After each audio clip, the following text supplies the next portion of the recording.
बिस्मिल्लाहिर्रहमानिर्रहीम। शुरू करता हूँ अल्लाह के नाम से जो बड़ा मेहरबान और निहायत रहम करने वाला है। Welcome back to 100 days course day 2। तो आज हम पढ़ने जा रहे हैं कि हम दो वेरिएबल को आपस में ऐड किस तरह करते हैं, उनको सब्ट्रैक्ट किस तरह करते हैं, और दूसरा जो आज का हमारा टास्क है कि हम यूज़र से किस तरह वैल्यू लेंगे। ठीक है। सबसे ज़्यादा जो चीज़ हम प्रोग्रामिंग में यूज़ करते हैं वो हमारा जो मेन टारगेट होता है वो हम जो है ना यूज़र से वैल्यू लेते हैं। बाय डिफ़ॉल्ट हम वैल्यू नहीं दे देते। कुछ केसेस, बहुत कम केसेस ऐसा होते हैं जिसमें हम बाय डिफ़ॉल्ट वैल्यू दे देते हैं प्रोग्रामिंग के डेवलपमेंट के दौरान। ठीक है। लेकिन सबसे ज़्यादा जो यूज़ होते हैं वो हमारे पास यूज़ होते हैं यूज़र से वैल्यू लेना। ठीक है। तो आज हम पढ़ेंगे, सबसे पहले तो ये पढ़ेंगे कि हम जो है ना बाय डिफ़ॉल्ट वैल्यू किस तरह एक वेरिएबल को असाइन करते हैं, और बेसिक जो हमारा आज का जो टास्क है वो है addition, subtraction, multiplication, division, double division. ये सारी चीज़ें हम इंशाल्लाह आज के लेक्चर में कवर करेंगे। तो वीडियो के साथ बने रहें, एंड तक देखिए, और अगर वीडियो अच्छी लगी तो लाइक करें, शेयर करें और चैनल को सब्सक्राइब करना ना भूलें। तो चलते अपने लैपटॉप की स्क्रीन की तरफ। ठीक है। तो मैं फाइल को ओपन करता हूँ और उसी फाइल के अंदर हम आगे चलेंगे। ठीक है। ऑलरेडी मेरे पास जो हमने लास्ट लेक्चर में जो भी पढ़ा था वो हमारे पास यहाँ पर पढ़ा है। तो मैं इसको कमेंट करता हूँ। सबसे पहले देखते हैं कि हमारे पास कमेंट क्या चीज़ होती है। कमेंट हम वहाँ पर यूज़ करते हैं कि अगर हमारे पास एक कोड है वो मेरे पास आईडी में पड़ा रहे, लेकिन जब मैं उसको रन कर लूँ तो वो मेरे पास रन ना हो जाए। ठीक है। तो इसके लिए हम क्या यूज़ करते हैं, हमारे पास इसका दो शॉर्टकट कीज़ है। अगर आप लोग के पास विंडोज़ लैपटॉप है तो आप लोगों ने क्या करना है कि कंट्रोल प्रेस करना है। ठीक है। और साथ में ये स्लैश। ठीक है। और अगर आप लोग मैक यूज़ करते हो तो कमांड और ये स्लैश। ठीक है। ये वाला जो स्लैश, ठीक है, वो मेरे पास उधर वो क्योंकि मैंने सेलेक्ट किया तो वहाँ से हट गया। ठीक है। मैं आप लोगों को जो है ना एक बार दिखा देता हूँ कि किस तरह इसको आप लोगों ने कमेंट करना है। ठीक है। ये मैंने कमेंट कर दिया। ठीक है। अब मैं इसको जब सॉरी अनकमेंट कर दिया। अब मैं जब कमेंट करना चाहता हूँ तो कमांड और स्लैश फॉरवर्ड स्लैश को मैं प्रेस करता हूँ। ठीक है। तो ये मेरे पास कमेंट का काम है, और हम ज़्यादातर वहाँ पर भी यूज़ करते हैं कि अगर मेरे पास एक प्रोजेक्ट आज है और वो प्रोजेक्ट के अंदर मैं कमेंट यूज़ करता हूँ कि अगर मैं कल दोबारा से वही प्रोजेक्ट ओपन कर लूँ तो मुझे पता चल जाए कि एक्चुअली मैंने यहाँ पर क्या किया है। ठीक है। तो कमेंट हम इसलिए यूज़ करते हैं। अब चलते आज का जो हमारा टॉपिक है उसकी तरफ। सबसे पहले हम एडिशन वाला प्रोग्राम करते हैं, उसके बाद हमारे पास आ जाते हैं उसके बाद हमारे पास आ जाते हैं सब्ट्रैक्शन, एडिशन, सब्ट्रैक्शन, मल्टीप्लिकेशन और डिवीज़न। लास्ट में हम मॉडुलस पढ़ेंगे कि मॉडुलस हमारे पास क्या चीज़ होती है पाइथन के अंदर। ठीक है। तो मैं एक वेरिएबल ए के नाम से डिक्लेयर करता हूँ। ठीक है। ये वेरिएबल का इनिशियलाइजेशन और डिक्लेरेशन दोनों आ जाते हैं। ठीक है। ए को मैं वैल्यू दे देता हूँ, फॉर एग्जांपल 9। ठीक है। यहाँ पर मैं दूसरा वेरिएबल लेता हूँ बी के नाम से। ठीक है। एक बात आप लोगों ने हमेशा जहन में याद रखनी है कि आपने एक नेम के जो है ना दो वेरिएबल, उसको दो वैल्यू आप लोग असाइन नहीं कर सकते। ठीक है। फॉर एग्जांपल आपने ए को वैल्यू दे दिए यहाँ पर 9, और अगर मैं यहाँ पर ए को वैल्यू दे दूँ दोबारा से 10, ठीक है, तो ये मेरे पास अब ओवरराइड होगा। किस तरह ओवरराइड होगा, अगर मैं इसको प्रिंट कर लूँ यहाँ पर ए पास करके, इसको मैं यहाँ से रन करता हूँ तो देखो यहाँ पर मुझे 10 वैल्यू आ गई। 10 कैसे आ गई, यहाँ पर हमारे पास कंपाइलर जो है ना लाइन बाय लाइन रीडिंग करते हैं। जैसे ही ये प्रोग्राम मेरे पास रन होगा तो कंपाइलर देखेगा कि अच्छा यहाँ पर ए को वैल्यू असाइन हो गई 9। अब दूसरे लाइन की तरफ जैसे आ गई तो वो कहेगा यहाँ पर तो फिर से ए है और इसको वैल्यू असाइन हो गई है 10। तो ये क्या करेगा, इस 9 को ओवरराइड करके 10 को 10 में कन्वर्ट करेगा। अगर मैं यहाँ पर तीसरा वेरिएबल भी सेम नेम के साथ ए को जो है ना मैं तीसरी वैल्यू दे दूँ, फॉर एग्जांपल 78 मैंने दे दिया। अब मैं इसको रन करता हूँ तो मेरे पास जो लास्ट वाली वैल्यू है वो मेरे पास प्रिंट होगी। तो ये वैल्यू मेरे पास एक्चुअली ओवरराइड होती जा रही है। ठीक है। देखो ये मेरे पास 78 जो है ना आ गया। तो आप लोगों ने हमेशा याद रखने के एक वेरिएबल को आप लोगों ने दो वैल्यू नहीं देनी, मतलब वैल्यू को ओवरराइड नहीं कर सकते, ठीक है। इंशाल्लाह हम जब आगे पढ़ेंगे लिस्ट, तो लिस्ट में हम एक वेरिएबल को मल्टीपल वैल्यूज़ देते हैं, लेकिन वो एक्चुअली हमारे पास होती है लिस्ट।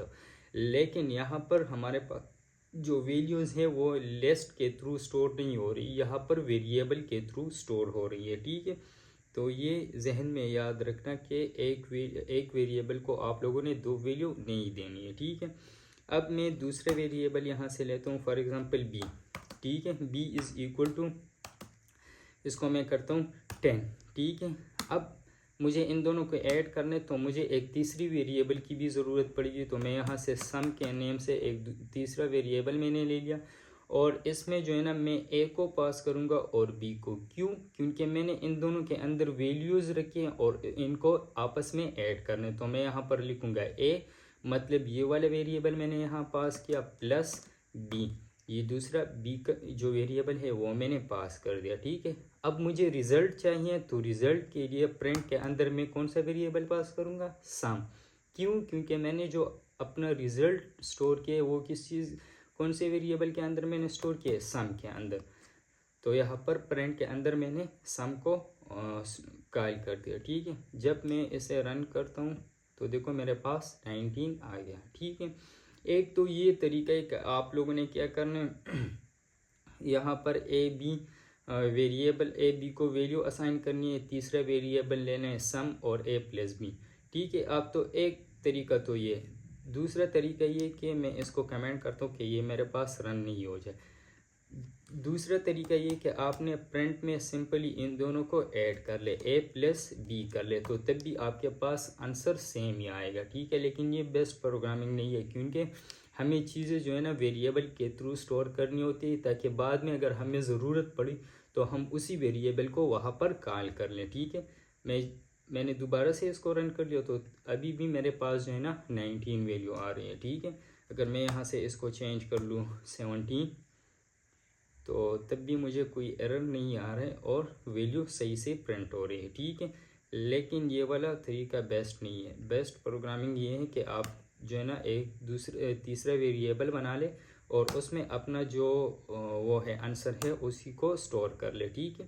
अब अगर इनको आपने माइनस करना है, ठीक है, तो माइनस के लिए आप लोग क्या करोगे, यहाँ पर मैं दूसरा वेरिएबल बना देता हूँ, ठीक है, और इसको मैं वैल्यू दे ए माइनस या बी माइनस ए करता हूँ। तो मैं यहाँ पर लिखूँगा बी माइनस ए, ठीक है।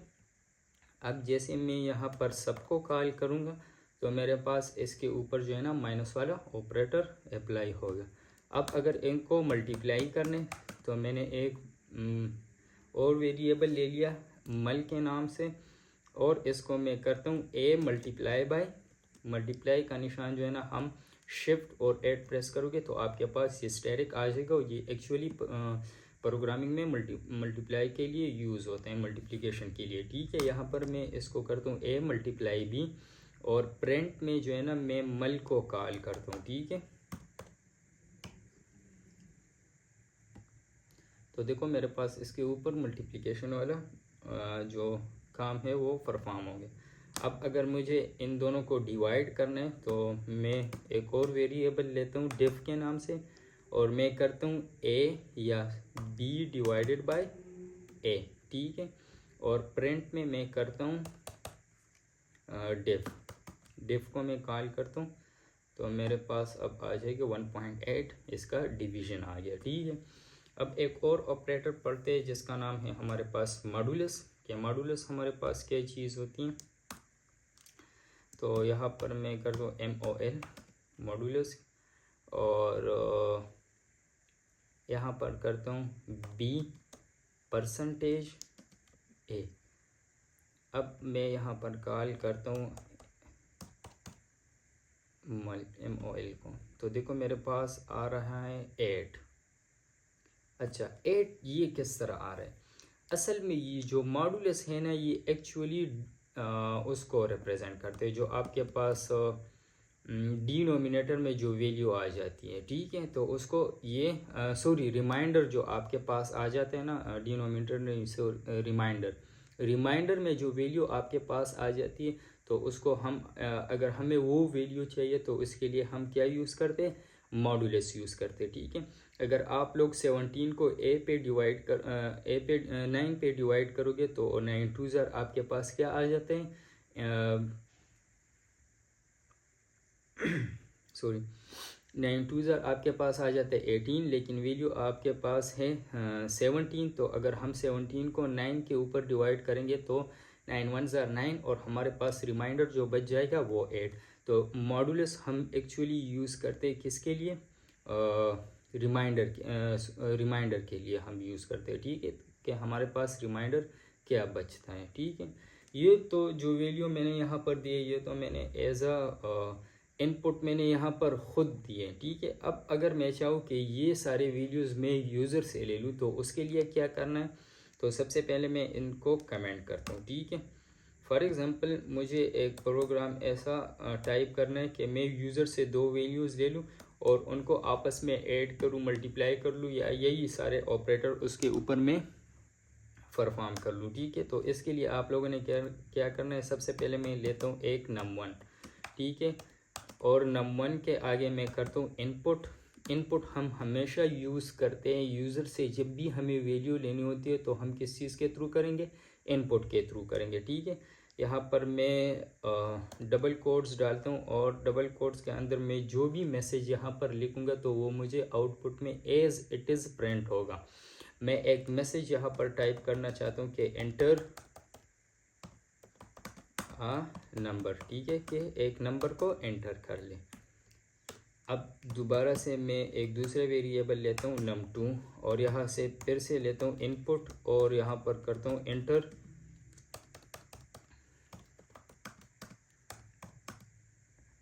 Another number.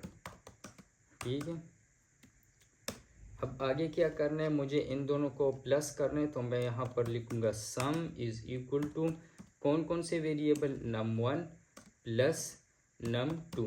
ठीक है, कि इन दोनों को मुझे ऐड करना है। ठीक है, और बाद में यहाँ पर मैं करूँगा प्रिंट, और प्रिंट में अब मैं चाहता हूँ कि सम के साथ मुझे एक मैसेज भी डिस्प्ले हो जाए। तो आप लोगों ने, मैंने स्टार्ट के प्रोग्राम में इससे पहले वाली जो क्लास है उसमें मैंने आप लोगों को बताया था लेक्चर में कि आप लोगों ने प्रिंट के अंदर डबल कोट्स के अंदर जो भी स्टेटमेंट आप लिखोगे तो वो आपके पास एज इट इज़ प्रिंट होगा। तो मैं यहाँ पर करता हूँ the sum is equal to, और मुझे वही सम वेरिएबल कॉल करना है। तो यहाँ पर आप लोगों ने जो है ना एक कामा लगाना है। ठीक है, कामा लगाओ या प्लस लगाओ, दोनों एक ही काम करते।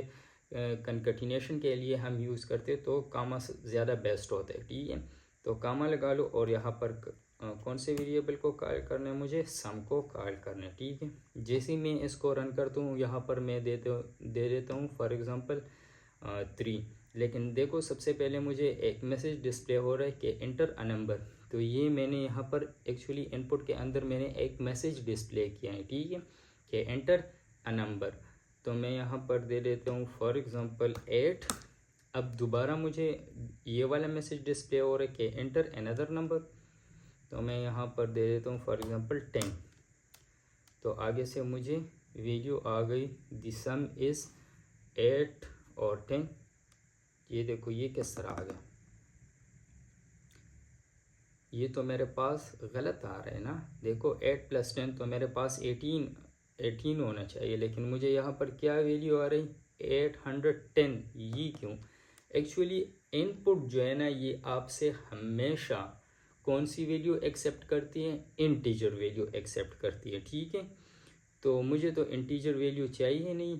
क्यों? क्योंकि मुझे जो स्ट्रिंग वैल्यू ये आपसे बाय डिफ़ॉल्ट एक्सेप्ट करते हैं। Input by default string value accept करनी है, लेकिन मुझे यहाँ पर यूज़र से जो वैल्यू लेनी है वो कौन सी है, वो तो इंटीजर है। तो यहाँ पर जो वैल्यू इसने मुझे दी है ना, ये एक्चुअली इसने 8 और 10 को एज अ स्ट्रिंग ली है, तो इसी वजह से मेरे पास 810 आ रहा है। तो अब मैं यहाँ पर एक चीज़ करूँगा जिसको हम कहते हैं टाइप कन्वर्जन। मैं यहाँ पर करूँगा एंट इसका मतलब ये हो गया कि यूज़र से अब मुझे जो वैल्यू लेनी है ना, तो उसको आपने इंटीजर में कन्वर्ट करना है, ठीक है। तो इसलिए मैं यहाँ पर करूँगा इंट, और इंट के अंदर मैं करूँगा इनपुट, ठीक है। इनपुट क्या मतलब, यूज़र से आप जो वैल्यू लोगे तो उसको आपने इंटीजर में कन्वर्ट करना है।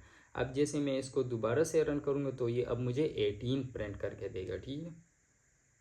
वही मैं यूज़र से 8 और सेकंड वैल्यू मैं 10 लेता हूँ, तो देखो अब 18 आ रहे हैं। प्रोग्राम सेम टू सेम है, लेकिन मैंने सिर्फ एक कन्वर्जन, एक ही एंड का जो है ना, इसने मेरा सारा जो प्रोग्राम था उसको चेंज कर दिया, ठीक है।